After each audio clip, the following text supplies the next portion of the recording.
Ok, dai tu il via? Sì, 1, 2, 3. Tanti auguri di buon Natale e felice anno nuovo da Cacafocu! E stop! Dai, va, che prendere una casa qui in Lapponia per le vacanze di Natale è stata una buona idea. Speriamo che ci stimoli la creatività, come dicevi. A me manca un po' Verona, ve lo dico. Vabbè dai, un po' di Verona ve l'ho portata io ieri sera. A proposito, com'era la pastisada che vi ho preparato per cena?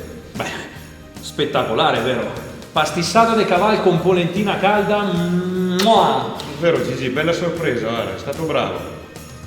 Ma, una cosa. Dove hai trovato la carne di cavallo in Lapponia?